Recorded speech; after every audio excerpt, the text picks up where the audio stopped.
ఆకాశవాణి అభ్యుదయానికి ఆహ్వానం నాటకం రచన శ్రీ కాశీ విశ్వనాథ్, నిర్వహణ శ్రీ చావలి దేవదాస్, సహకారం శ్రీ బహదూర్ షా రామ్మోహన్ రావు. వినండి అభ్యుదయానికి ఆహ్వానం నాటకం.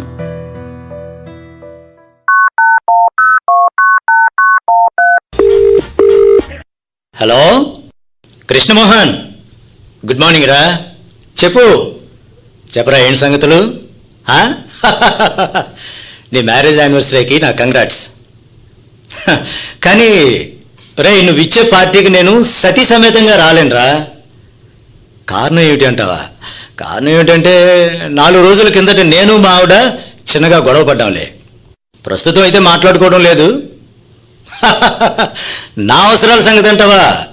నాకేం కావాలన్నా ఆవిడ ఫోన్కి ఎస్ఎంఎస్లు ఇస్తాను.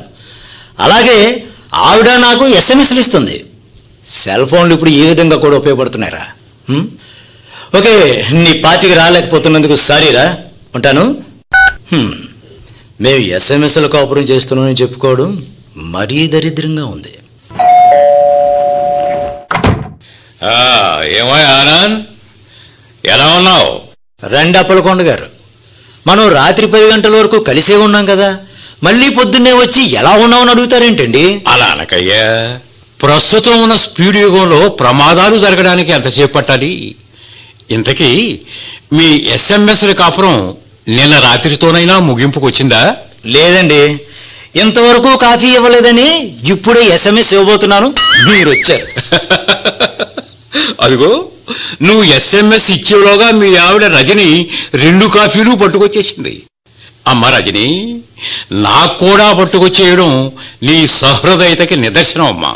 మీరొచ్చి కాఫీ అడిగి మరీ తాగిస్తుంటారు కదా, అంచేత మీ చేత అడిగించుకోకుండానే తెచ్చేశాను. తాగండి.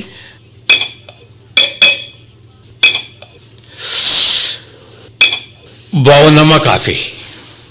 చూడమ్మా, మీరు ఎస్ఎంఎస్లతో సందేశాలు పంపుకోకుండా నోటితో మాట్లాడుకోవడం మంచిది కదా. ఆడదన్నాక కాస్త పట్టు విడుపు ఉండాలండి. మగాడన్నాక కాస్త బుద్ధి జ్ఞానం ఉండాలి. ఆగండి. ఈ రోజుల్లో లవ్ మ్యారేజ్ చేసుకున్న వారిలో చాలా మంది చిరుబురులాడుకోవటంలోనే బిజీ అయిపోయి వాళ్ళ ప్రేమ సంగతి ఎలా మర్చిపోతున్నారో చెప్పడానికి మీదంటే ఓ పెద్ద ఉదాహరణ.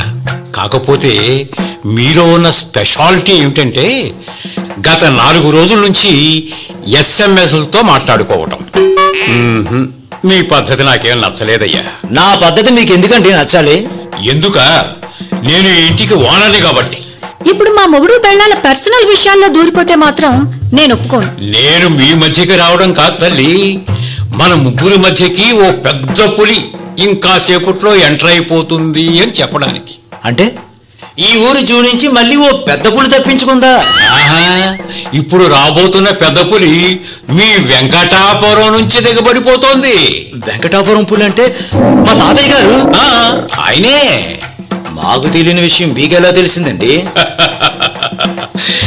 ఇందాక ఆయన స్టేషన్లో ట్రైన్ దిగడం మా మేనలుడు చూసి నాకు ఫోన్ కొట్టాడు.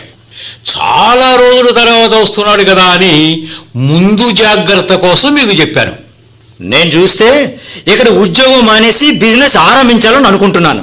మా తాతయ్య చూస్తే ఆ ఊరు నుంచి ఈ ఊరు వస్తున్నాడు వెళ్తున్నాడే తప్ప ఆ ఊళ్ళో ఉన్న మా పొలాన్ని నా పేరున రాస్తానన్న మాట ఒక్కసారి చెప్పడం లేదు. ఈసారి ఆ పొలాన్ని నీ పేరున ఇక్కడే రాయించేసే పూచి నాది. నిజంగా రాయించేస్తారా? ఆ బాధ్యత నా నెత్తి మీద పెట్టవయ్యా. ఆ ముసలాడుకున్న మనవడు వారసుడు ఈయనొక్కడే అయినప్పుడు చచ్చినట్టు ఈయన పేరునే కదా రాస్తాడు. రాసేది తన తాతగారి అయినా రాయించడానికి నాలాంటి కార్యశూరుడు ఒకడు ఉండాలి కదా. అది సరే గాని, ఇప్పుడు మీరు వెలగబెడుతున్న ఈ ఎస్ఎంఎస్ కాపురాల గురించి ఆ పెద్ద ఆయనకి తెలిసిందంటే... డోంట్ వర్రీ అప్పలకొండ గారు, ఆయనకి తెలిసేటట్టు చేయడానికి నేనేమైనా వెర్రిదాన్నా? నేను పెళ్ళైన దగ్గర నుంచి ఎదురు చూస్తోంది ఆ పొలం గురించే. ఈయన్ని వ్యాపారం ఆరంభించమని చెప్పింది నేనే కాబట్టి ఆ పొలం గురించి మేము వెంటనే కలిసిపోతాం. సార్, ఇంకా ఆవిడ కలిసిపోతాను అంటుంది. కానీ మా తాత ఈ ఊళ్ళో దిగాడని చెప్పగానే నేను కలిసిపోయాను. రజని ఓ షేక్ హ్యాండ్ ఎలాగిచ్చాయి చెప్తాను. చూసారా అప్పలకొండ గారు నా గొప్పతనం కాదు కానీ ఇదిగో ఆనందు, నువ్వు చాలా అదృష్టవంతుడు అయ్యా. ఎలా అదృష్టవంతునయ్యానండి? ఎలాగంటే మీ నాన్నగారు దాదాపుగా వైరాగ్యంలో పడిపోయి కృష్ణ రామ రామ కృష్ణ అనుకుంటూ ఓ గదిలో పడి ఉండేవాడు కదా. కానీ నువ్వు తాగి తనరాలాడటం, మీరిద్దరూ డే అండ్ నైట్ మీ ఫ్రెండ్స్తో పేకాటలాడటం, డాన్సింగ్లాడటం చూసి భరించలేక మీ నాన్న కొన్నిసార్లు కోప్పడేసరికి మీరిద్దరూ కూడబలుకొని ఆయన ఓల్డేజ్ హోమ్కి పంపించేశారు కదా. ఇందులో అదృష్టం అనే పాయింట్ ఎక్కడుందండి? ఆ పాయింట్లోకే జంప్ అయిపోతున్నానమ్మా. ఏడాదికి 3-4 సార్లు ఈ ఊరికి వచ్చే మీ తాతగారు ఈసారి 6 నెలల నుంచి రాకపోవడం నీ అదృష్టం కాదు. మీ నాన్నగారు కూడా నువ్వు చేసిన నిర్వాకం గురించి మీ తాతగారికి ఫోన్ చేసి చెప్పకపోవడం నీ అదృష్టం కాదంటావా ఆనందు? హలో ఆనంద్ గారు. రండి రంజిత్ గారు, వెల్కమ్. గుడ్ మార్నింగ్ రంజిత్ గారు, కూర్చోండి. ఈయన అప్పలకొండ గారు, మా హౌస్ ఓనర్ అండి. నమస్కారం అండి. నమస్కారం అండి. వీరు మా స్నేహితులు రంజిత్ గారు. ఓహో, నేను వ్యాపారం పెడదాం అనుకుంటున్నాను కదా, అందులో ఈయన ఓ పార్ట్నర్. బహుశా మీరిద్దరూ 50-50% భాగస్వాములు అనుకుంటాను. కాదండి, ఫైనాన్స్ రూపంగా నేను కొంత మాత్రమే పెట్టుబడి పెడుతున్నాను. అయినా నేను 50% భాగస్తుడుగానే లెక్క అవుతానండి. నాకు తెలియక అడుగుతున్నాను. సగం పెట్టుబడి పెట్టిన వాళ్లే కదా 50% పార్ట్నర్ కింద లెక్క అవుతారు. ఆనంద్ గారు, ఆయన సందేహానికి సమాధానం మీరు చెప్తారా, నన్ను చెప్పమంటారా? మీరే చెప్పండి. పెట్టుబడి అంటే డబ్బు ఒక్కటే కాదండి, తెలివితేటలు కూడా పెట్టుబడి అవుతుంది. ఓహో, ఉదాహరణకి మీరు జబ్బుతో ఓ డాక్టర్ దగ్గరికి వెళ్ళారనుకోండి, మిమ్మల్ని పరీక్షించి పలానా మందులు వాడండి అని సలహా మాత్రం ఇచ్చి తన ఫీజు తీసుకుంటాడు. ఆయన ఇచ్చిన సలహా అంటే ఆయన తెలివితేటలే కదా, అదే ఆయన పెట్టుబడి అవుతుంది కదా. డాక్టర్ విషయం నాకు అర్థమైంది, కానీ మీ వ్యాపార విషయంలో చెప్తాను. వ్యాపారం పెట్టడానికైనా పెట్టిన వ్యాపారం సక్రమంగా నడవడానికైనా డబ్బు ఎంత ముఖ్యమో తెలివితేటలు అంతకంటే ముఖ్యం. ఆనంద్ గారు నేను పెట్టే వ్యాపారంలో పెట్టుబడిలో ప్రధాన భాగం ఆయింది. నేను కూడా కొద్దిగా పెట్టుబడి పెట్టి మిగతా షేర్కి నా అనుభవాన్ని ఉపయోగిస్తున్నాను. ఓహో, అవును అప్పలకొండ గారు, నేను ఇప్పుడు ఉద్యోగం చేస్తున్నా నాకు వచ్చేదంతా. మాకు బిజినెస్ చేద్దామనే కోరికైతే ఉంది గాని అనుభవం లేదుగా, అందుకే రంజిత్ గారిని మా పార్ట్నర్గా తీసుకున్నాం. నేను పెట్టాల్సిన వాటా సిద్ధంగానే ఉంది. మీరు ఇంతవరకు బిజినెస్కి కావాల్సిన పెట్టుబడి, ఆ విషయం ఈ వారం 10 రోజుల్లో ఫైనలైజ్ అయిపోతుందండి. ఏ అప్పలకొండ గారు, అయిపోదు? 10 రోజుల దాకా ఎందుకు ఆనందు? ఇదిగో చూడండి, ఇవాళ ఆనంద్ గారి తాతగారు వస్తున్నారండి. రాగానే నేనే దగ్గరుండి ఆ పొలాన్ని మా ఆనంద్ పేరున రాయించేస్తాను. ఆ తర్వాత మనం ఆ పొలాన్ని అమ్మేస్తాం. అంత పెద్ద పొలాన్ని ఎంత తక్కువ టైంలో కొనే పార్టీ దొరుకుతుందా? నేను ఆల్రెడీ 2-3 లైన్లో పెట్టే ఉంచానండి. కాబట్టి మ్యాక్సిమం 4 రోజుల్లో క్యాష్ మన చేతికి వచ్చేస్తుంది. వస్తేనే మన ప్రాజెక్ట్ ముందుకు కదులుతుంది. మనం బిజినెస్ ఆరంభించాలంటే ముందుగా కొన్ని పనులకు పెర్మిషన్లు తీసుకోవాలి. ఆ పెర్మిషన్లు ఇచ్చే ఆఫీసర్లు కొంతమంది తెలుసు నాకు. వాళ్ళు ట్రాన్స్ఫర్ అయిపోవడానికి సిద్ధంగా ఉన్నారు. మీరేం టెన్షన్ పడకండి, వాళ్ళు ట్రాన్స్ఫర్ అయ్యేలోగానే మనం పర్మిషన్లు తీసుకుంటాం. మా సైడ్ నుంచి 2-3 రోజుల్లో రెడీ అయిపోతుందండి. అయితే నేను 2-3 రోజుల తర్వాత ఓసారి ఫోన్ చేస్తాను. ఎల్లుండి దాకా ఎందుకండి, రేపు సాయంత్రమే మా ఆనంద్ మీకు ఫోన్ చేస్తాడు. ఏమానంద్? చేస్తాను. ఓకే, నేను వెళ్ళొస్తాను. నమస్కారం అప్పలకొండ గారు. నమస్కారం. నమస్కారం. అప్పలకొండ గారు, మా ముసలాడు ఈ ట్రిప్లోనైనా ఆశ రాసేస్తాడని మీకు అంత నమ్మకమా? ఆయన రాస్తాడని కాదు నాయన, నేను రాయించగలనన్న నమ్మకంతో చెప్పాను. అంచేత నేను మీ తాతయ్య చేత ఆస్తి రాయించమనేది నాకున్న టాలెంట్కి చాలా చిన్న సీన్. కానీ ఆ సీన్ కంటే ముందు మనం జాగ్రత్త పడవలసిన పెద్ద సీన్ ఒకటి ఉంది కదా. ఏంటది? మీ తాతయ్య సిఐడి సికందరికి డిటెక్టివ్ యుగంధరికి ఏమీ తీసిపోడు. ఆయన మాటలు నేర్చిన పెద్దప్పుడు ఎప్పుడు జోక్ వేసి నవ్విస్తాడో, ఎప్పుడు మన కొత్తెం మాడగొట్టేస్తాడో అతనికే తెలియదు. మీ నాన్నని మీరు ఓల్డ్ ఏజ్ హోమ్కి పంపించిన విషయం ఆయనకి గాని తెలిసిందో మీ తోలు ఒలిచి మీ చేతికే ఇచ్చేస్తా. మంచో చెడో మా నాన్నను పంపించేశాం. ఈ గండం నుంచి తప్పించుకునే ఉపాయం చెప్పండి. ఆలోచించే ఉంచాను. ఆయన ఇక్కడికి రాగానే మీ నాన్న ఏడి అని అడుగుతాడు. అప్పుడు మనందరం కలిసి ఒకే ఒక్క అబద్ధాన్ని చెప్పి అతన్ని నమ్మించాలి. ఏ అబద్ధం చెప్పాలో మీరు చెప్పండి. మా టాలెంట్తో ఆ అబద్ధాన్ని ఎలా దడదడలాడించేస్తామో మీరే చూద్దురు గాని. జాగ్రత్తగా వినండి. ఆ అబద్ధం ఏమిటంటే, మా ముసలోడు వచ్చేసాడండి. మీరు చెప్పే అబద్ధాన్ని వినకుండానే వచ్చేసాడు. నమస్కారం తాతయ్య. నమస్కారం తాతగారు. నమస్కారం బాబాయ్ గారు. ఏరా మీరు కొత్తగా నమస్కారాలు పెడుతున్నారు? ఎందుకైనా మంచిదని ఓ నమస్కారం పెట్టారు. ఉండనే ఉండే బాబాయ్ గారు, అలా పడి ఉంటుంది. అయినా ఈవేళ మీ ఇద్దరికి ఆఫీసులో సెలవే కదా? అవును తాతయ్య. అవునంటున్నా స్టేషన్కి ఎందుకు రాలేదురా? నువ్వు వస్తున్నట్టు నాకు తెలియదు కదా. తెలియదా? అదేమిటి, నేను 10 రోజుల కిందటే ఉత్తరం రాశాను కదా. నాకు అందలేదు కదా. అయినా సెల్ ఫోన్లు, SMS లు, ఈమెయిల్స్ విజృంభిస్తున్న ఈ కాలంలో కూడా ఓల్డ్ మోడల్స్ లో ఉత్తరాలు రాయడం ఏంటి తాతయ్య? ఒరే కుర్ర కుంక, ఉత్తరాల్లో ఉన్న సదుపాయం నీకేం తెలుసురా? మనం మనిషిని గొప్పగా పొగిడి మొలగ చెట్టు ఎక్కించాలన్నా, మరో మనిషిని శుభ్రంగా తిట్టేసి మన కౌంట్మెంట్ తీర్చుకోవాలన్నా ఉత్తరాలంత గొప్ప ఫెసిలిటీ మరొకటి లేదురా. అవును బాబాయ్, నేనంటే గిట్టనోళ్ళకి ఆకాశరామన్న పేరుతో అప్పుడప్పుడు ఉత్తరాలు రాస్తూ ఉంటాను. అందులో నా కడుపు మంట మొత్తం తీరేలాగా అడ్డమైన తిట్టు రాసేస్తుంటాను.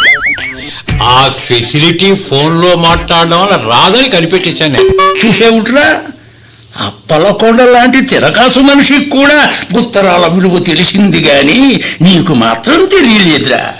ఉండండి తాతగారు, మీకు కాఫీ తీసుకొస్తాను. అమ్మమ్మ నువ్వు ఉండమ్మా, నువ్వు నేను రాసిన ఉత్తరం నీకు ఎంతవరకు ఎందుకు అందలేదో ముందు అది తేలాలి. కొన్నిసార్లు అలాగే లేట్ అవుతుంది తాతయ్య. అదేం లేదు తాతయ్య గారు, ఆ ఉత్తరం అందింది. అందిందా? మరి ఆ సంగతి నాకు చెప్పలేదు. ఆ లెటర్ ని మీ డ్రాయర్ సొరుగులో పెట్టి మీకు SMS ఇచ్చాను. దాన్ని చదవకపోవడం మీ పొరపాటు. ఏమిటి నువ్వు మీ ఆయనకు SMS ఇచ్చావా? ఏమిరా, నువ్వు ఈ మధ్య ఊళ్ళో లేవా? నేను ఊళ్ళోనే ఉన్నాను తాతయ్య. ఏమ్మా, నువ్వు కానీ ఊరికి వెళ్ళావా? లేదు తాతగారు, ఊళ్ళోనే ఉన్నాను. ఏమిటి, ఇద్దరు ఊళ్ళోనే ఉన్నప్పుడు మీకు SMS ఇచ్చుకోవడం ఏమిట్రా? జవాబు చెప్పకుండా మొహాలు చూసుకుంటానే ఏమిట్రా? అసలు సంగతి ఏమిటంటే బాబాయ్ గారు, 4 రోజుల కిందట వీళ్ళిద్దరూ కుయ్యలాడుకున్నారు. అక్కడి నుంచి ఎవరికి ఏం కావాలన్నా మరొకరికి SMS ఇచ్చుకుంటూ కాపురం చేస్తున్నారు. ఓహోహోహోహో, ఇప్పుడు పెరిగిన సాంకేతిక పరిజ్ఞానాన్ని మీలాంటి చదువుకున్న దంపతులు ఈ విధంగా కూడా వాడుకుంటున్నారన్నమాట. తాతగారు, మీరు చన్నీళ్ళతో స్నానం చేస్తారా, వేడి నీళ్ళు పెట్టమంటారా? నేను స్టేషన్లో దిగంగానే వెయిటింగ్ రూమ్ లో స్నానం చేసేశాను. ఏమండి, మీరు తాతగారిని టిఫిన్కి తీసుకురండి.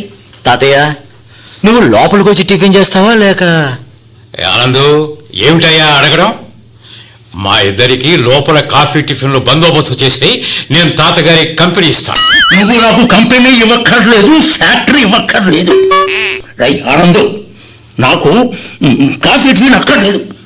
కాఫీ కూడా తాగవా తాతయ్య? కాఫీయా? సరే, ఒక్క కాఫీ పట్ల. ఏ, మీరు తాగరా బాబాయ్? ఆ కాఫీ నాకే, నీకు కాదు. సర్లేరా ఆనందు, ఈ అప్పలకొండ కూడా కాఫీ పట్ల. అసలు ఈయనవి దిష్టి కళ్ళు. అలాగే తాతయ్య.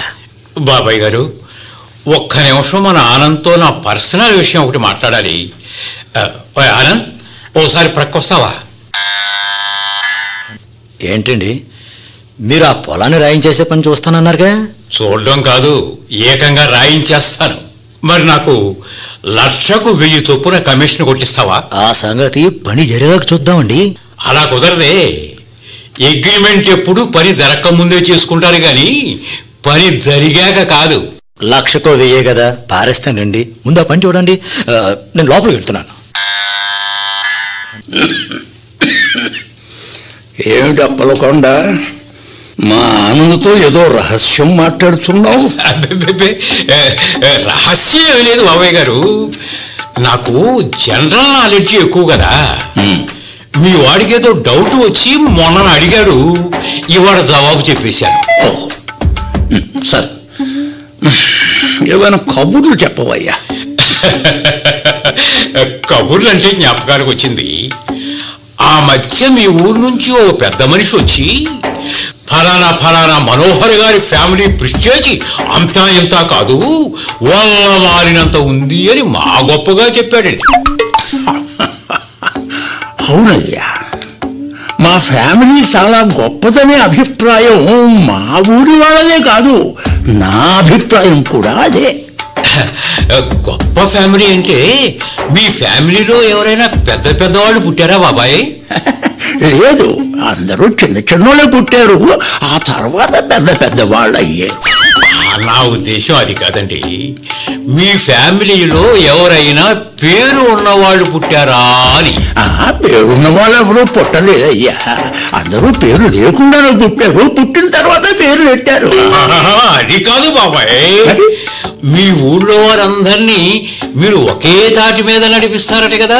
అయ్యో, మా ఊళ్ళో శుభ్రమైన రోడ్డు ఉండగా మనుషుల్ని తాళ మీద వైర్ల మీద నడిపించడానికి నేనేమైనా పిచ్చి అలా కనిపిస్తున్నానా అప్పలకొండ? లాభలేదు బాబాయ్, మిమ్మల్ని మాటలతో గెలవడం కాదు, అందుచేత డైరెక్ట్గా పాయింట్కి వచ్చేస్తాను. ఏ పాయింట్కి వచ్చేస్తావు? మరేం లేదు బాబాయ్ గారు, మీ ఊళ్ళో ఉన్న పొలం ఒక్కటే కదా మీ ఆస్తి? అవును. ఆనంద్ ఒక్కడే కదా మీ మనవడు? అవును. అలాంటప్పుడు నేను మనవి చేసేది ఏమిటంటే, ఉండవయ్యా, ఉండు, ఒక్కసారి బాత్రూమ్కి వెళ్ళి వచ్చేస్తాను. అదిగో ఆనంద్ వచ్చాడు, వాడితో మాట్లాడుతూ ఉండు. అప్పలకొండ గారు, పొలం గురించి ఏమైనా మాట్లాడారా? దానికి సంబంధించిన విషయాలు చాలా వరకు మాట్లాడేశారయ్యా. చాలా వరకు అంటే ఎంతవరకు అండి? మీకున్న ఆస్తి మీ పొలం ఒక్కటే కదా అని నిర్మోహమాటంగా అడిగేశాను. అవును అన్నాడు.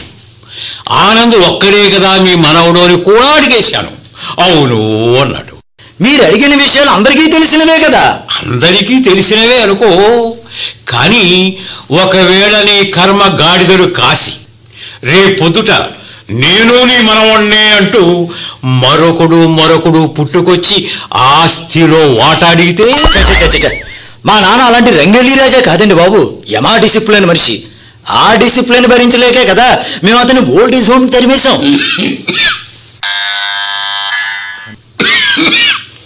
ఏంట్రా, ఇందాక నుంచి మాట్లాడేసుకుంటున్నారు? మరేం లేదు బాబాయ్ గారు, మీ గ్రామంలో ఉన్న మన ఆనంద్ పొలాన్ని అతని పేరన. మాట్లాడితే మీనింగ్ ఉండాలి. ఆ పొలం వాడిదంటావేంటి? అది నా పొలం కాదని ఎవడన్నాడు? మీ పొలమే అనుకోండి, దాని గురించి మీ మనవడు గారు ఏదో మిమ్మల్ని అడగాలనుకుంటున్నట్ట. నువ్వు అడగవయ్యా. అదే తాతయ్య, ఇప్పుడు నాన్నమ్మ కూడా పోయింది కాబట్టి ఆ ఊళ్ళో నువ్వు ఒంటరి మనిషి అయిపోయావు కదా. ఇప్పుడైనా అక్కడున్న పొలం అమ్మేసి పట్నం వచ్చేస్తే నువ్వు మాతో పాటు హ్యాపీగా బతకొచ్చు కదా అని. ఆ మాట నా మీద జాలిపడి చెబుతున్నావా, లేక ఆ పొలం అమ్మిన డబ్బుతో ఇక్కడ వ్యాపారం చెయ్యొచ్చుని అమ్మేయమంటున్నావా? ఆ తాతయ్య నన్ను పూర్తిగా అర్థం చేసుకోవట్లేదండి. అప్పలకొండ గారు, మీరేని చెప్పండి కాస్త. అవును బాబాయ్ గారు, ప్రస్తుతం మోడర్న్ థింకింగ్ ఉన్న చాలా మంది పల్లెటూళ్ళలోని వాళ్ళ పొలాన్ని అమ్మేసి పట్టణాల్లో బిజినెస్లు చేస్తున్నారు కదా. అవును తాతయ్య, ప్రస్తుతం వ్యవసాయ రంగానికి అనేక సమస్యలు ఉన్నాయని గతంలో నువ్వు చాలాసార్లు చెప్పావు. ఎరువుల వల్ల ఓసారి, పురుగుల వల్ల ఓసారి, కరువుల వల్ల ఓసారి, ఇలా అనేక సార్లు అనేక కారణాల వల్ల పంటలు నాశనం అయిపోతున్నాయి. ఇప్పుడు వ్యవసాయం చేయడం అంత బుద్ధి తక్కువ పని మరొకటి లేదని నాకు అర్థమైంది. ఏదా నాకు తెలియకలుగుతాను. వ్యవసాయ రంగానికి 190 సమస్యలు ఉన్నాయంటున్నావు, నిజమే. మరి మనుషులకు మాత్రం రకరకాల జబ్బులు రావడం లేదా? వాటికి ట్రీట్మెంట్ చేయించుకుని బాగుపడడం లేదా? సమస్యలకు భయపడి ప్రతివాడు పట్టణాలకి పారిపోతూ ఉంటే అక్కడ పంట ఎవడు పండిస్తాడు రా నీ బాబా? ఎవరు పండించకపోతే ఇక్కడ ఉండే వాళ్ళంతా ఏం తింటారురా? పంటలు పండే ఈ గ్రామాల్లోని పొలాల్లోనే తప్ప పట్టణాల్లోనే చాలు రోడ్ల మీద కాదురా బాబు. అది కాదు తాతయ్య, నువ్వు నీ షష్ఠి పూర్తి తర్వాత అయినా రెస్ట్ తీసుకుంటావు అనుకున్నాను. రెస్ట్? రే అబ్బాయి, రెస్ట్ తీసుకోవడం అంటే ఏమిటో ముందు నాకు అర్థం చెప్పు. రెస్ట్ అంటే కష్టపడి పని చేయకుండా రామ కృష్ణ కృష్ణ రామ అనుకుంటూ ఇంట్లో కూర్చోవడం. నాకు కష్టపడి పని చేయడంలోనే రాముడు కృష్ణుడు 1,000,000 దేవతలు కనిపిస్తాడు. తర్వాత ఏంటి? షష్ఠి పూర్తి తర్వాతనైనా రెస్ట్ తీసుకోవాలన్నావు కదా? షష్ఠి పూర్తి అంటే ఏదైనా ఒక హద్దా? దాదాపుగా హద్దు లాంటిదే తాతయ్య. 60 ఏళ్ళు నిండిపోవడం అంటే మనిషికున్న ఓపిక అంతా అయిపోయినట్టే కదా. ఎవడన్నాడు?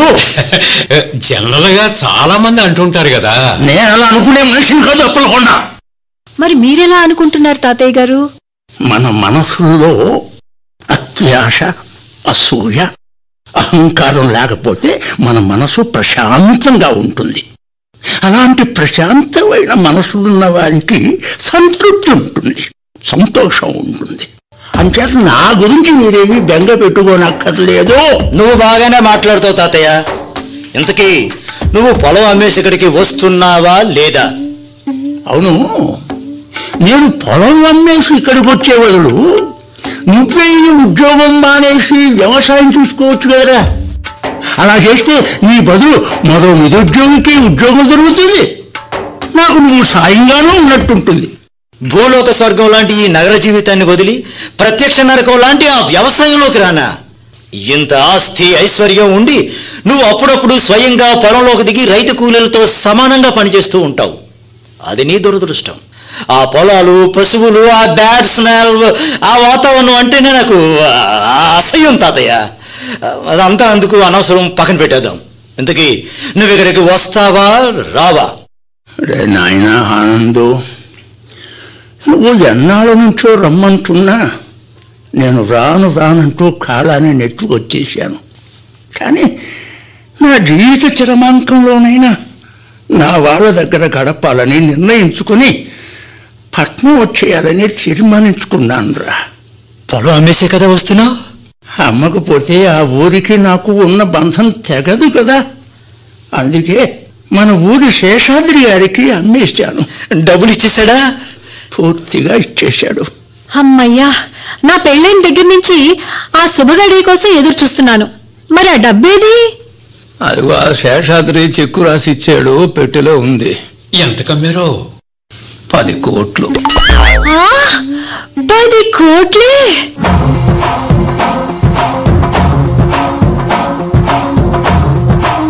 హలో ఏరాంజీ, ఏమిటి అప్పు కోసం నారాయణమూర్తి వచ్చాడా? కూర్చోబెట్టు, ఇప్పుడే వచ్చేస్తున్నాను. బాబాయ్ గారు, నేను చేసేది వడ్డీ వ్యాపారం కదా. ఓ కస్టమర్ వచ్చాడట, ఇప్పుడే 2 నిమిషాల్లో వచ్చేస్తాను. వెళ్ళి రావయ్యా, వెళ్ళిరా. తాతయ్య, ఆ చెక్కుని దేవుడి దగ్గర పెడతాను, ఓసారి ఇస్తే. అలాగే ఇస్తాను గాని ఎవరా, నేను వచ్చి ఇంతసేపు అయింది కదా. ఇందాక నుంచి మీరిద్దరే నాతో మాట్లాడుతున్నారు తప్ప మీ నాన్న కనపడడం లేదేమిట్రా? మీరిద్దరు అలా మొహాలు చూసుకోవడానికి నేనేమన్నా జనరల్ నాలెడ్జ్ క్వశ్చన్ అడిగారా? అడుగుతున్నది నిన్నేరా? మా నాన్న గురించేగా నువ్వు అడుగుతున్నావు. ఆయన ఎక్కడికి వెళ్ళారంటే కొరియర్ పోస్ట్. జస్ట్ మినిట్ తాతయ్య, ఏదో కొరియర్ పోస్ట్ వచ్చింది, ఇప్పుడు వచ్చేస్తాను. అమ్మా రజని, నువ్వు 1 నిమిషం ఆగమ్మా. పొయ్యి మీద బియ్యం ఉడుకుతున్నాయి తాతగారు. పర్వాలేదు ఒక్క నిమిషం. ఏమా, మీ మామగారు ఎక్కడికి వెళ్ళారని అడిగితే మీ ఆయన అలా తడబడతాడేంటి? ఆయన అప్పుడప్పుడు మిమ్మల్ని దబాయించినా మీరంటే భయం కదండి. పోనీ నువ్వు చెప్పమ్మా, మా సూర్యనారాయణ ఎక్కడికి వెళ్ళాడు? మామగారు తీర్థయాత్రకి వెళ్ళారు తాతగారు. తీర్థయాత్రలకు వెళ్ళాడా? ఆశ్చర్యంగా ఉంది. 10 మంది పేదవాళ్ళకు అన్నదానం చేస్తే వచ్చే పుణ్యం 99 పుణ్యక్షేత్రాలకు వెళ్ళినా రాదని నాతో వాదించే మా అబ్బాయి తీర్థయాత్రలకు వెళ్ళాడా? ఇంతకీ అతను తీర్థయాత్ర నుంచి ఎప్పుడు వస్తాడట? ఎంతకాలం అంటే కనీసం 6 నెలలు పడుతుందన్నారు. 6 నెలలే? రజనీ, ఇగో బ్యాంక్ నుంచి కొన్ని డాక్యుమెంట్స్ వచ్చాయి. ఈ కవర్ తీసుకొని లోపల పెట్టు. అలాగే.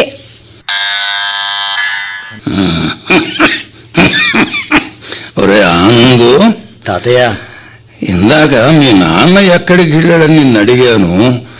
నువ్వేదో చెప్తుండగా బ్రేక్ పడిందిరా. రజనీ చెప్పుంటుంది కదా తాతయ్య. ఆత్రం ఆపుకోలేక అడిగాను గాని పాపం ఆ అమాయకురాలు ఏమీ చెప్పలేకపోయిందిరా. మీ మనవణ్ణే అడగండి అనేసింది. నువ్వు చెప్పు, మీ నాన్న ఎక్కడికి వెళ్ళాడు? అమెరికా వెళ్ళాడు తాతయ్య. అమెరికా వెళ్ళాడా?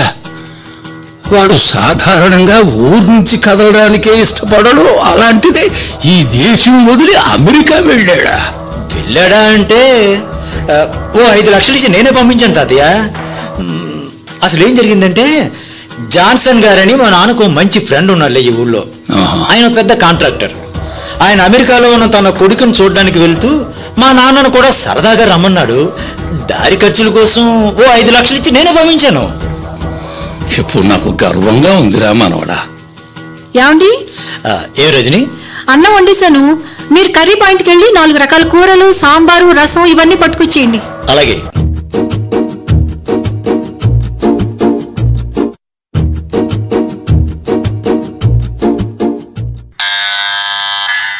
ఏంటి బాబాయ్, నేను లేని కాసేపు మీకు బోరు కొట్టేసినట్టుంది. కూర్చో. అలాగే బాబాయ్, మా ఆవిడికి మీరు వచ్చారని చెప్పాను. కాసేపట్లో ఆవిడ వచ్చేస్తుంది. మీరు మాట్లాడుతూ ఉండండి, నేను లోపలికి వెళ్ళొస్తాను. ఓ అప్పలకొండ, ఏంటి బాబాయ్? నేను వచ్చిన దగ్గర నుంచి చూస్తున్నాను, మా అబ్బాయి సూర్యనారాయణ కనపడ్డలేదేంటయ్యా? ఎక్కడికి వెళ్ళాడంటావు? మీ ఆనందని రజనీని అడగలేకపోయారా? అడిగారా? వాళ్ళు ఏం చెప్పారు? నేను అడిగితే వాళ్ళు తడిసిపోయిన సిమెంట్ బస్తాలా బిగుసుకుపోయారు తప్ప ఏమీ చెప్పలేకపోయారు. వాళ్ళకి మీ దగ్గర స్టేజ్ ఫియర్ ఎక్కువండి. నీకు అలాంటి స్టేజ్ ఫియర్లు లేవు కాబట్టి నువ్వు నిజం చెప్పు, మా అబ్బాయి ఎక్కడికి వెళ్ళాడు? కేరళ వెళ్ళాడండి. కేరళ? దేనికి? అదే కాయకల్ప చికిత్స కోసం వెళ్ళాడు. చికిత్స కోసం వెళ్ళాడా? వాడికి ఏం సుస్థి చేసింది? మీరేం కంగారు పడకండి బాబాయ్ గారు, మీ వాడికి ఏమీ అవ్వలేదు. ఎంతకీ వాడు కేరళ నుంచి ఎప్పుడు వస్తాడయ్యా? హీనపక్షంగా ఓ 6 నెలలు పడుతుంది. అంతకాలం ఎందుకు పడుతుందయ్యా? అది కదుగో కరీపాయి నుంచి మీ మనవడు వచ్చేసాడు. ఏంటి అప్పలకొండ గారు, మీరు మా తాతయ్యకి కంపెనీ ఇస్తున్నారా? అవునయ్యా, నేను మీ తాతయ్య గారిని మంచి మూడ్లోకి లాక్కొచ్చాను. ఇప్పుడు నువ్వు ఏ వరం అడిగినా ఇచ్చేస్తారు. వాడు అడగకుండా నేనే ఇస్తాను. ఒరే ఆనందు, తాతయ్య, నేను ఆ పొలం అమ్మిన డబ్బు గురించి మాట్లాడాలి. నువ్వు ఆ కూరల సంచి లోపల పెట్టేసి నువ్వు మీ ఆవిడ ఇక్కడికి రండి. అలాగే తాతయ్య. బాబాయ్ గారు, మీలో వచ్చిన మార్పును చూశారు. అదిగో ఆ దంపతులు చిరునవ్వుతో వచ్చేశారు. ఇంకా మీరు చెప్పేయండి. మరేం లేదర్రా, నా జీవితం అనే వాహనంలో ఆయుర్దాయం అనే పెట్రోలు రిజర్వుకు వచ్చేసింది. ఈ బండి ఇంకా ఎంతకాలం వెళుతుందో, ఎప్పుడు ఆగిపోతుందో నాకే తెలియదు. ఈ ఆఖరు సంవత్సరంలోనైనా మా అబ్బాయితో కలిసి బతకొచ్చు కదా అని ఇక్కడికి వచ్చాను. తీరా వస్తే మా వాడిక్కడ లేడు. మా నాన్న ఇక్కడ లేకపోయినా నీ మనవణ్ణి నేనున్నాను కదా తాతయ్య. ఉన్నా సరే, వాడి చేతికి ఆ చెక్కిద్దాం అనుకుంటున్నాను. కానీ వాడు 6 నెలల తర్వాత వస్తాడని తెలిసింది కాబట్టి అంతవరకు నేను వెంకటాపురంలో ఉందామా అనే ఆలోచన కూడా వస్తోంది. బాబాయ్ గారు, మీరు అలా నిరాశ నిస్పృహలకు లోనైపోనక్కర్లేదు. చూడండి, అబ్బాయి లేడనే కదా మీ చింత. ఎల్లుండి కల్లా ఉంటాడు మీ చెంత. ఎలా ఉంటాడు? ఓ ఫోన్ కొట్టి రప్పిస్తాం. ఎలా రప్పిస్తావయ్యా? నువ్వెంత ఫోన్ కొట్టినా ఎల్లుండి కల్లా అమెరికా నుంచి ఎలా వచ్చేస్తాడు? మీ అబ్బాయి అమెరికా వెళ్ళాడని మీకు ఎవడు చెప్తాడు? మీ అబ్బాయి వెళ్ళింది కేరళ కాని బాబు. మరి ఆనందగాడు అమెరికా వెళ్ళాడని చెప్పాడే. అంటే అది అప్పలకొండ గారికి అమెరికా సంగతి తెలియదు తాతయ్య. పోనీ అతనికి తెలియకపోయినా మీ ఆవిడికైనా తెలియాలి కదరా. మీ నాన్న తీర్థయాత్రలకు వెళ్ళాడని మీ ఆవిడ చెప్పింది. అంటే అది తాతగారు. చాలమ్మా. మీరిప్పుడు పడుతున్న కంగారు నుంచి, ఇందాక చెప్పిన అబద్ధాల నుంచి నాకు విషయం అర్థమైంది. మా అబ్బాయి గురించి మీరేదో అబద్ధం చెప్పాలనుకున్నారు, కానీ ఏ అబద్ధం చెప్పాలో మాత్రం నిర్ణయించుకోలేదు. మీరు 3 రకాలుగా చెప్పారు. నాకు అనుమానం వచ్చింది. ఏ అనుమానం తాతయ్య? ఆ విషయం పోలీస్ స్టేషన్లో వివరిస్తా. పోలీస్ స్టేషన్కి ఎందుకు? ఓ మనిషి కనబడనప్పుడు అతన్ని వెదికి తీసుకురావాల్సిన డ్యూటీ పోలీసులదే కదరా. మా వాడిని ఎవరో కిడ్నాప్ చేశారని కంప్లైంట్ ఇస్తే పోలీసులే పరిశోధిస్తారు. నా కళ్ళద్దాలు లోపలున్న పెట్టెలో ఉన్నాయి. ఉండండి, వెళ్ళి తెచ్చుకుంటా. రజనీ, నీ పళ్ళు రాలగొట్టాలి. ఏ? మా నాన్న తీర్థయాత్రకి వెళ్ళాడని నిన్నెవరు చెప్పమన్నాడు? అమెరికా వెళ్ళాడని నిన్నెవరు చెప్పమన్నాడు? డిగ్నిటీ కోసం చెప్పాను. నేను నేటివిటీ కోసం చెప్పాను. అసలు ఈ గొడవంతా మీరు నోరు ముయ్యండి. మా ముసలివాడికి డౌట్ రావడానికి కారణం మీరండి. ముమ్మాటికి మీరే. నన్నంటారేమిటండి? మరెవరిని అనాలి? మా నాన్న కేరళ వెళ్ళాడని మిమ్మల్ని ఎవరు చెప్పమన్నారు? బుద్ధి లేకుండా మాట్లాడకు. మీ నాన్నని ఓల్డ్ ఏజ్ హోమ్కు పంపించేసింది ఎవరయ్యా? మీ మొగుడు పెళ్ళాలి కాదు. మీ తాతయ్య వచ్చి మీ నాన్న గురించి అడిగేసరికి మీరిద్దరూ కలిసి నన్నుతో పడతారేమిటి? ఏం తమాషాగా ఉందా? దయచేసి నెమ్మదిగా మాట్లాడండి. మా తాతయ్యకి వినపడిందంటే మన తాత ఒలిచేస్తాడు. అలా అంటూ నన్ను కలుపుతారేమిటండి? మీ నాన్నని ఓల్డ్ ఏజ్ హోమ్కి తీసుకొని మీరిద్దరూ జాయిన్ చేశారు. నేను జస్ట్ కంపెనీగా వచ్చాను అంతే. ఇప్పుడు అయిపోయిన పెళ్లికి బాజాలు వాయించడం కంటే జరగవలసిన దాని గురించి ఆలోచించడం మంచిది. ఇప్పుడు జరగాల్సిన పెళ్లికి బాజాలు వాయిస్తాను. 3 ముక్కల్లో తెగొట్టాలంటే మీ తాతగారికి తన కొడుకును చూడడమే ముఖ్యం. నువ్వు ఎలాగూ అమెరికా వెళ్ళాడని కమిట్ అయిపోయావు కదా, కాబట్టి నువ్వు ఆ మాట మీదే నిలబడిపో. సరే, నిలబడిపోయాను. నెక్స్ట్? ఇప్పుడు ఆ జాన్సన్తో కలిసి మీ నాన్న అమెరికా నుంచి వచ్చేస్తాడయ్యా. వచ్చేస్తే ఏడి? ఇక్కడ ఎందుకుంటాడు? జాన్సన్ ఇంట్లో ఉంటాడు. మీ నాన్నని తీసుకొని రావడానికి జాన్సన్ ఇంటికి వెడుతున్నామని చెప్పి ఓల్డ్ ఏజ్ హోమ్లో ఉన్న మీ నాన్నని తీసుకొచ్చేస్తాడు. ఈ ఐడియా బాగుంది. బాగుంది, కానీ మనం చెప్పమన్నట్టు చెప్పడానికి మా నాన్న ఒప్పుకుంటాడా అని? ఒప్పుకుంటాడయ్యా. మీ నాన్న సాధు జంతువు. మీరు పంపించగానే ఓల్డ్ ఏజ్ హోమ్కి పోయాడు తప్ప తన తండ్రికి ఓ ఫోన్ కొట్టి నీ గురించి కంప్లైంట్ చేశాడా? లేదే.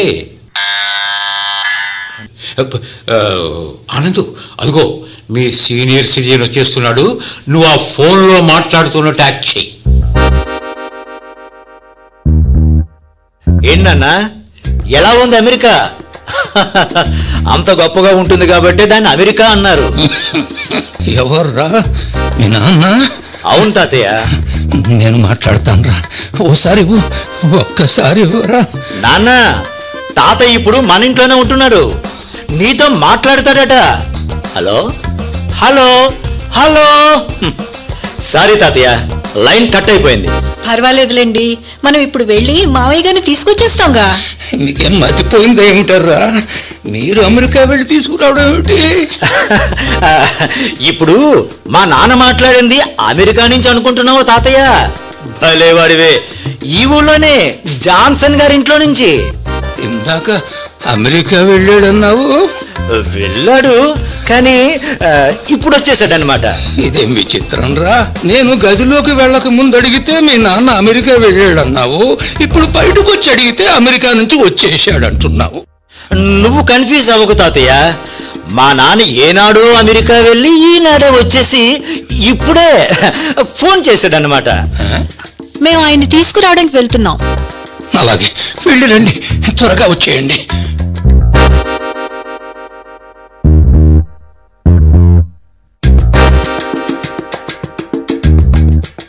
ఇదెక్కడ కూడా అప్పులకొండ గారు, ఆ పొలం కాస్త అమ్మేసి ఆ డబ్బు మాకు ఇచ్చేవయ్యా అని ఎన్నాళ్ళు సతాయించినందుకు ఇప్పుడు అమ్మేసి ఆ డబ్బు పట్టుకొచ్చాడు.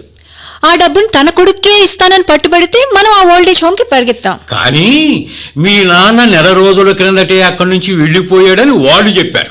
పైగా ఆయన గారి వారకం చూస్తుంటే ఆత్మహత్య చేసుకోవడానికి సిద్ధపడిన వాడిలా ఉన్నాడని చెప్పాడు ఆ సెక్రటరీ. చచ్చా, మా నాన్న అక్కడి నుంచి వెళ్ళిపోయినప్పుడు మనకు ఆ విషయం చెప్పినా బాగుండేది. మీ నాన్న ఎప్పుడు మాత్రం సరిగా చేశాడు? చాలే అమ్మా, ఆయన్ని జాయిన్ చేసి ఇన్ని నెలలు అయింది. మీరు ఒక్కసారైనా వెళ్ళి చూశారా? ఒక్క ఫోన్ అయినా కొట్టి అతను చచ్చాడా బతికాడా అని కనుక్కున్నారా? మీరేంటి ఎంత సడన్ గా మా నాన్న మీద అంత సింపతిని చూపిస్తున్నారు? సింపతి కాదయ్యా, నా మీద నేనే చిరాకు పడుతున్నాను. ఎందుకో? మీ తాతగారేమో మీ నాన్న కోసం పోలీస్ కంప్లైంట్ ఇస్తానంటున్నాడు.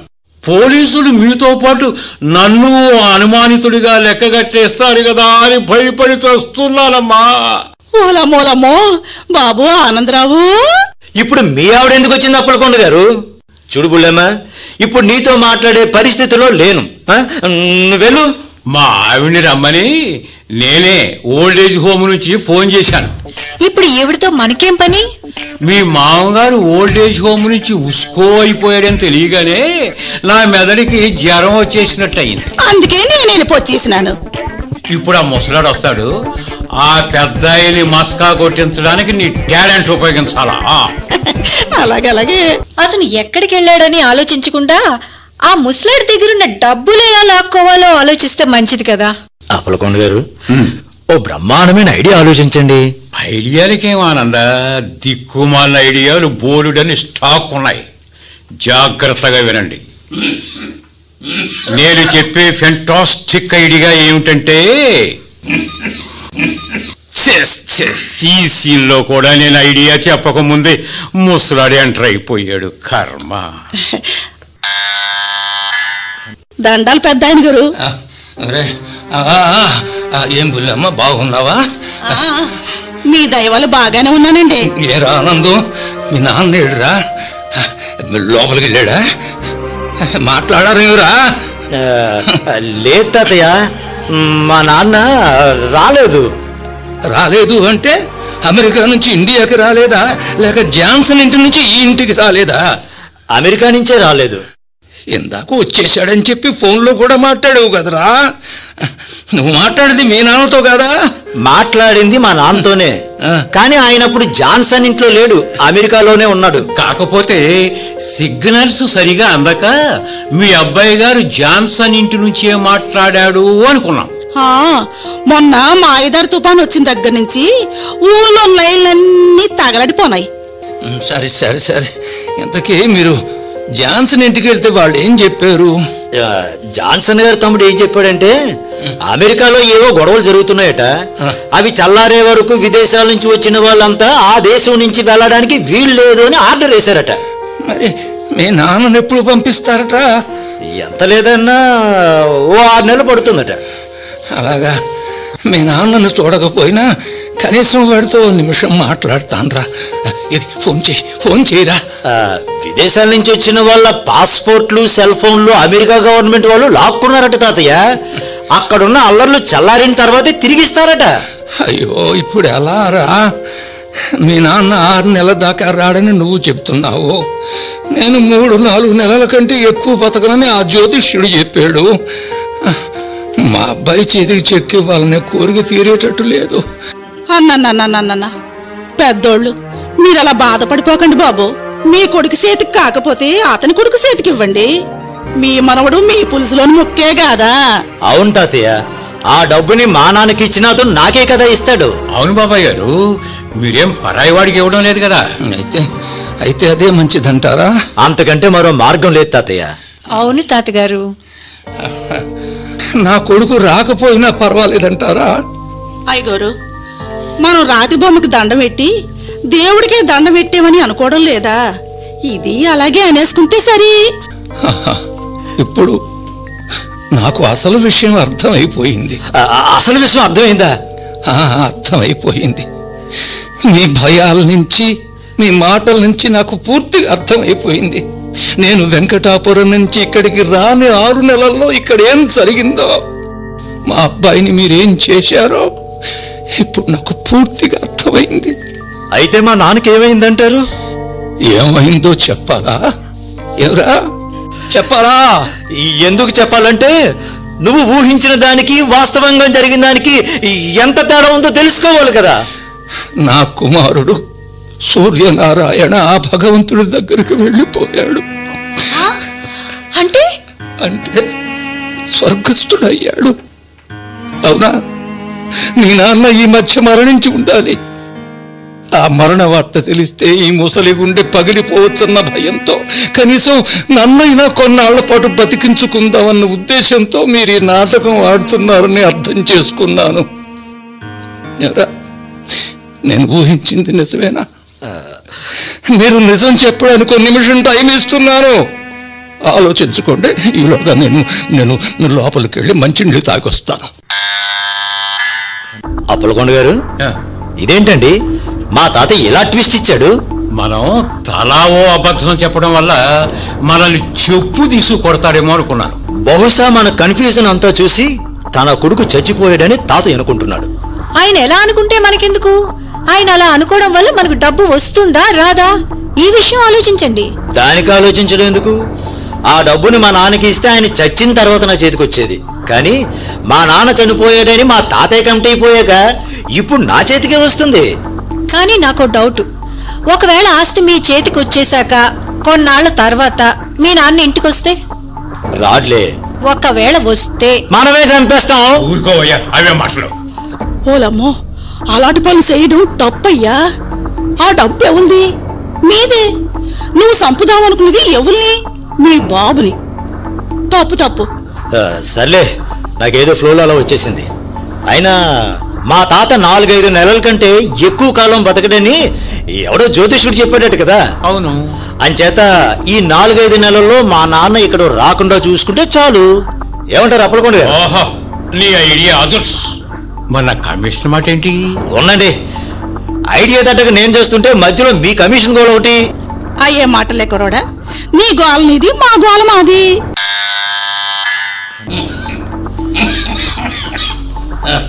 ఏంటారా? ఏంటి మీరు నాకేం చెప్దాం అనుకుంటున్నారు? అదే బాబాయ్ గారు, ఏం చెప్పాలో మాకు అర్థం కావటం లేదు. కానీ నేనేం చేయాలో మాత్రం నాకు అర్థమైంది. ఏం అర్థమైంది? ఇటీవల మా అబ్బాయి సూర్యనారాయణ మరణించినట్టుగా తేలింది కదా. అయితే అతని మరణం సహజమైందా లేక ఎవరైనా అతన్ని హత్య చేశారా అనే విషయాన్ని పరిశోధించమని పోలీసులకు చెప్తాను. అప్పుడు పోలీసులు అడిగే ఫస్ట్ క్వశ్చన్, మీకు ఎవరి మీదనైనా అనుమానం ఉందా అని. అప్పుడు నేనే మీ పేర్లు చెప్పాలి. భలేవాడివే తాతయ్య. గాంధీ లాంటి మా నాన్నని మేమెందుకు చంపుతాం? మా అబ్బాయి గాంధీ లాంటి వాడు కాబట్టే అతనిది సహజ మరణం కాదేమోనని అనుమానంగా ఉంది. అతన్ని చంపిన గాడ్సేగాడెవడో మీకు ఐడియా ఉందా? తాతయ్య, నువ్వు అలా మొహం అదోలాగా పెట్టి నా వైపు చూడనక్కర్లేదు. నేనే గాడ్సే గారిని అయితే మా నాన్న అస్థికుల్ని దేశంలో ఉన్న అన్ని నదుల్లోనూ ఎందుకు కలుపుతాను తాతయ్య? ఇంతమంది ఆప్తుల్ని ఆత్మీయుల్ని వదులుకుంటూ మరో లోకానికి వెళ్ళిపోయాడు మా అబ్బాయి. చావుకి వయసుతోనూ సీనియారిటీతోనూ సంబంధం లేదని నిరూపిస్తూ మా వాడు మరణించాడు. పోయిన వాళ్ళతో మనం పోలేం కదా. నిజమే తాతయ్య, ఈ బాధ ఒకరు తీర్చేది కాదు. పోయిన వాళ్ళతో మనము పోలేమని కూడా మీరే చెప్పేశారు. ఇప్పుడు మీరు తీసుకోబోయే ఫస్ట్ స్టెప్ ఏంటి తాతగారు? ఫస్ట్ స్టెప్ నేను పొలం అమ్ముతున్న విషయం తెలుసుకుని చాలా ఊళ్ళ నుంచి చాలా మంది వచ్చి తమకు విరాళాలు ఇవ్వమని అడిగారు. మా మనోడు అలాంటి విరాళాలు దాన ధర్మాలు చేయడని చెప్పలేకపోయావా?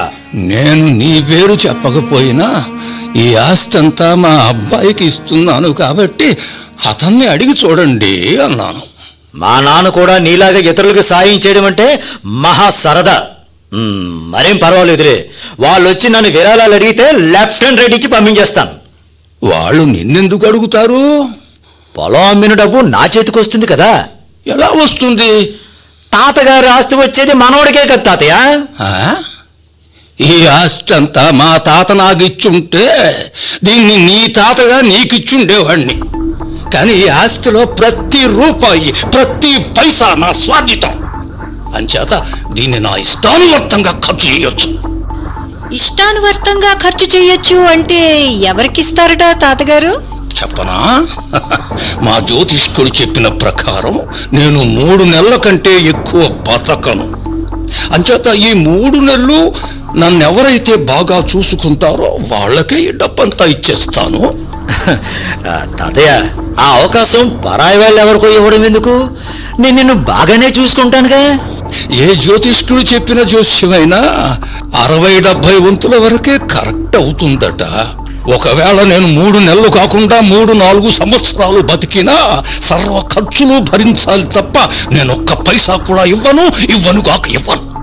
బాబాయ్ గారు, మీ షరతులన్నీ అయిపోయినట్లేనా? దాదాపుగా అయిపోయినట్టే. బాబు గారు, మీ సేవ ఎవరైనా చేసుకోవచ్చు కదా? ఓ తప్పకుండా. ఆడ మగ అనే భేదం లేదు, పరాయి వాళ్ళు చెయ్యకూడదనే షరతూ లేదు. అయితే ఈ క్షణం నుంచి మీ సేవ నేను చేసుకుంటాను బాబాయ్. ఆస్తి మాది, సమస్య మాది అయినప్పుడు మధ్యలో మీరు దూరిపోతారేటండి? ఎవరైనా సేవ చేయొచ్చు అని బాబాయ్ గారు ఓపెన్ స్టేట్మెంట్ ఇచ్చేశారు కదా, అందుకే మొట్టమొదట నేను అడిగాను. అడిగితే మాత్రం మా తాతయ్యని మీకు ఇచ్చేస్తామా? అది కాదు కుర్రోడా, నువ్వు పగలంతా ఆఫీసులోనే దేవులాడినప్పుడు ఇంక తాతగారిని నువ్వెలా చూసుకుంటావు చెప్పు? అందుకే తాతగారిని నేను చూసుకుంటాను. నువ్వు ఉద్యోగం చేస్తున్నావు కదా. దేవుళ్ళంటి తాతగారి సేవ కంటే ఆ ఉద్యోగం నాకు ఎక్కువ కాదు. ఉద్యోగానికి రేపే రాజీనామా చేసేస్తాను. తాతగారి కోసం ఆ మాత్రం త్యాగం చేయలేనా? Very good. భార్య అంటే ఇలా ఉండాలి. మా తాతగారికి సేవలు చేయడానికి నీకు ఈ క్షణమే ఫుల్ పర్మిషన్ ఇచ్చేస్తున్నాను. బోడి మీ పర్మిషన్ నాకెందుకు? నా ఉద్యోగం నా ఇష్టం. అది కాదు రజని, రేపొద్దున తాతయ్య ఆస్తి మన చేతికి వస్తే మనకొస్తే అంటూ నాతో పాటు మిమ్మల్ని కల్పించుకుంటారేంటి? ఆయనకు డే అండ్ నైట్ సేవలు చేయడం నా వంతు, డబ్బులో వాటా మీ వంతా. అదేం కుదరదు. ఆ డబ్బంతా నాకే దక్కాలి. అంటే నేను వేరు, నువ్వు వేరునా? మిగతా విషయాల్లో ఒక్కటే కావచ్చు, కానీ డబ్బు విషయంలో మాత్రం మీరు మీరే, నేను నేనే. అదేలాగా సంసారం అనే స్కూటర్కి మొగుడు పేడాలిద్దరూ 2 చక్రాలు అవుతారు. సారీ, 2 చక్రాల స్కూటర్ కైనా 4 చక్రాల కారు కైనా స్టీరింగ్ మాత్రం ఒక్కటే ఉంటుంది. ఈ డబ్బు విషయంలో స్టీరింగ్ ని నేనే, డ్రైవర్ ని నేనే. డబ్బు విషయంకి వచ్చేసరికి స్టీరింగ్ ని నేనే, డ్రైవర్ ని నేనే అంటూ టెంపర్ కబుర్లు చెప్తున్నావు గానీ, ఏ బండి నడవడానికైనా పెట్రోల్ ఉండాలి. పెట్రోల్, ఆ పెట్రోల్ ఎవరు? నేను. మీరెన్ని కబుర్లు చెప్పినా ఈ ప్రాజెక్ట్ మొత్తాన్ని నడిపించే డ్రైవర్ ని నేనే. ఇదేమిట్రా ఆనందు? దీని పొగరు చూసి నువ్వేం కంగారు పడుకోతాతయ్య. ఇది అట్టే పేలిందంటే విడాకులు ఇచ్చేస్తాను.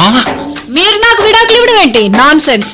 నేనే మీకు విడాకులు ఇచ్చేసి తాతగారిని మా ఇంటికి తీసుకెళ్తాను. ఓ అప్పలకొండ, అమ్మా బుల్లమ్మ, మీరు ఇలా చూస్తూనే ఓడిపోతారేంటి? వీళ్ళిద్దరూ మరీ రెచ్చిపోతున్నారు. కాస్త సర్దుబాటు చేయండి, వాళ్ళని కలపండి అమ్మా. వాళ్ళని కలపాల్సి వచ్చిన అవసరం నాకేముందండి? పదని బాబాయ్, మన ఇంటికి వెళ్ళిపోదాం. మీతో తీసుకెళ్ళడానికి నేను ఒప్పుకోను. నేను ఒప్పుకోను. ఒప్పుకోక ఏం చేస్తారండి? నువ్వు నోరు మీరు అప్పలకొండ. 7 కొండల వెంకటేశ్వర లాంటి బాబాయ్ గారు 10 కోట్లతో మా ఇంట్లో ఉండగా నేనెందుకు నోరు ముయ్యాలి? నువ్వే నోరు పోయి. ఆగండిరా బాబు, ఆగండిరా. ఇందాక చెప్పిన షరతుల్లో ఒక్క షరతు చెప్పడం మర్చిపోయానురా నాయన. ఏమిటిది చెప్పండి. నన్ను బాగా చూసుకునేవాళ్ళు, నాకు రక్త సంబంధీకులు కాకపోయినా పర్వాలేదు గాని వాళ్ళకి మానవత్వం మొత్తం కంపల్సరీగా ఉండాలి. ఓ సంతే కదా. ప్రతి మనిషి రక్తంలోనూ ఎర్ర కణాలు తెల్ల కణాలు అంటూ 2 కణాలు ఉంటాయి. కానీ నా రక్తంలో మాత్రం కేవలం మానవత్వం అని ఒకే ఒక కణం ఉందని మొన్న చేయించిన రక్త పరీక్షలో తేలింది తాతయ్య.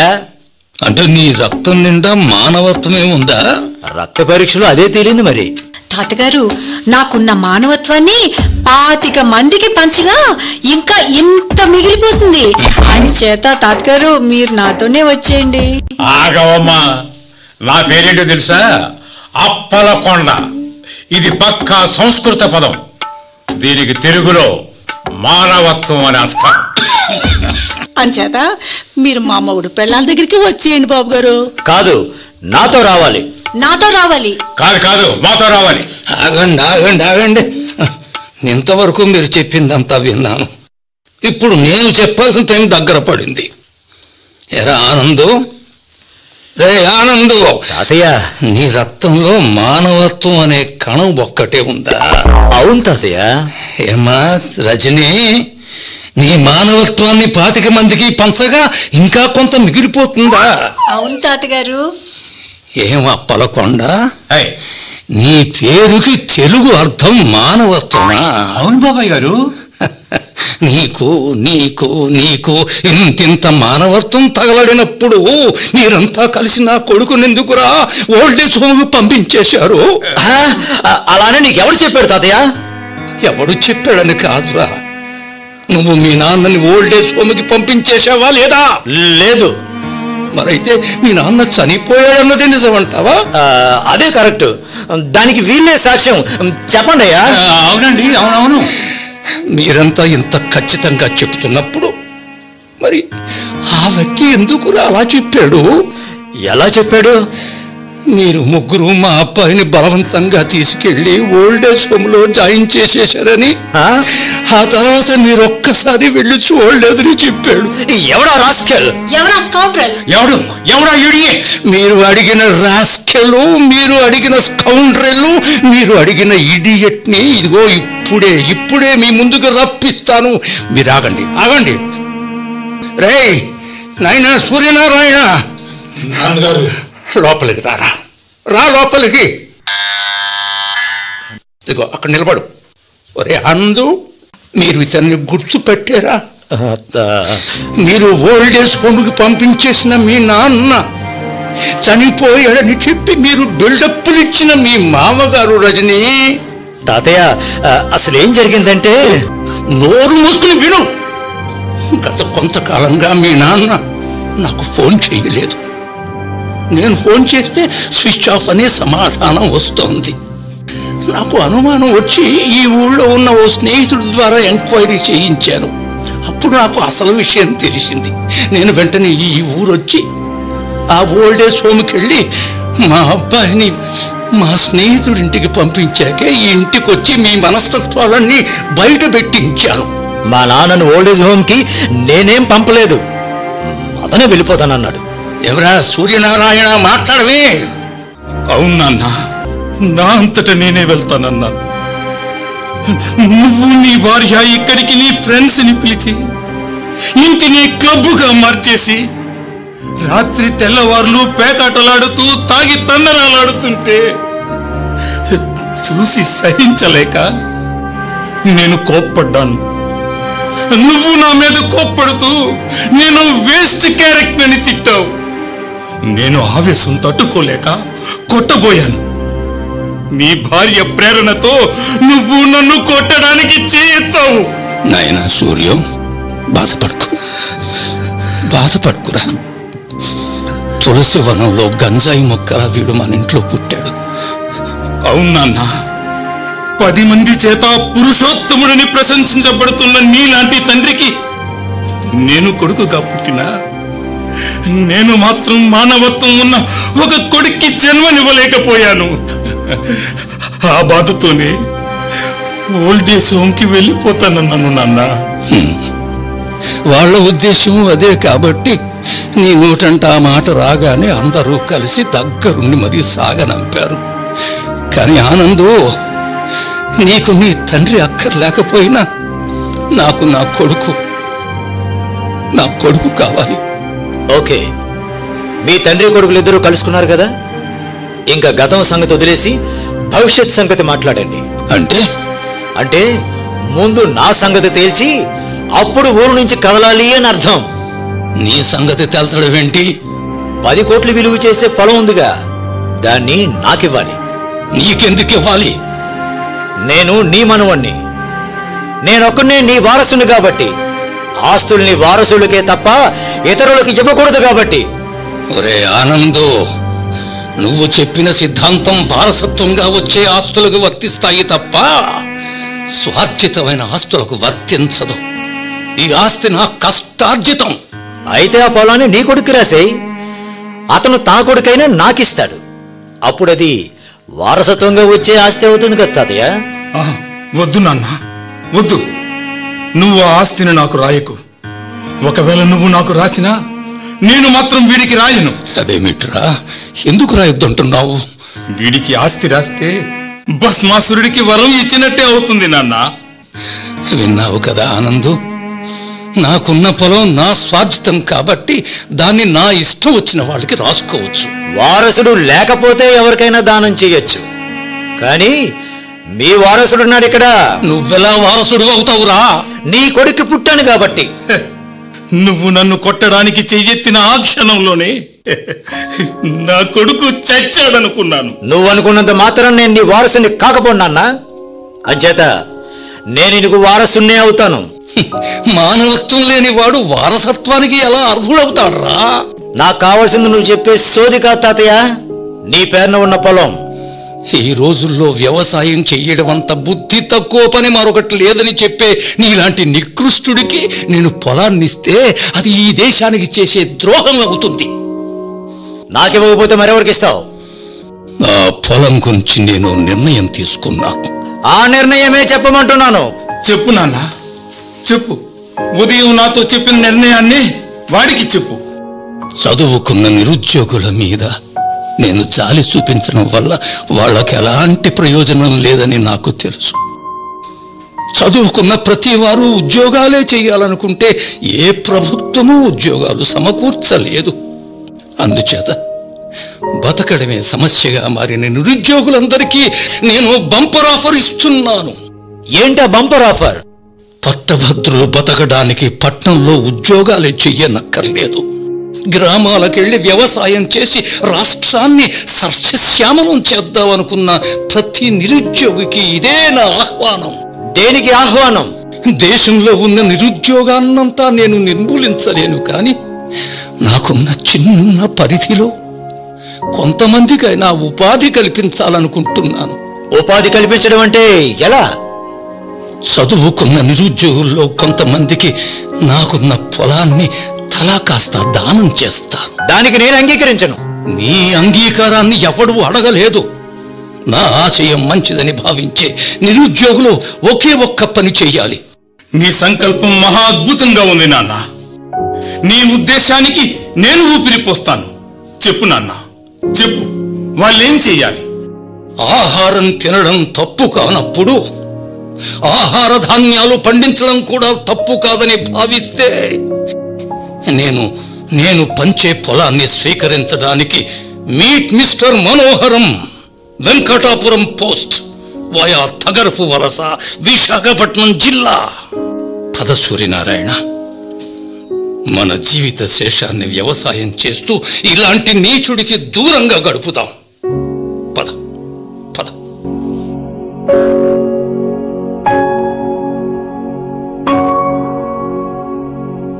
ఇంతవరకు అభ్యుదయానికి ఆహ్వానం నాటకం విన్నారు. రచన శ్రీ కాశీ విశ్వనాథ్. ఇందలి పాత్రలు పాత్రధారులు: మనోహరం శ్రీ ఎస్కే మిశ్రో, రంజిత్ శ్రీ వద్దిపర్తి నర్సయ్య, ఆనంద్ శ్రీ బిఎస్ చంద్రశేఖర్, ఆనంద్ భార్య రజని శ్రీమతి పి లక్ష్మీ శైలజ, అప్పలకొండ శ్రీ ఏబి ఆనంద్, అప్పలకొండ భార్య బుల్లెమ్మ శ్రీమతి రాజకుమారి, సూర్యనారాయణ శ్రీ పి ఫ్రాన్సిస్, నిర్వహణ శ్రీ చావలి దేవదాస్, సహకారం శ్రీ బహదూర్ షా రామ్మోహన్ రావు.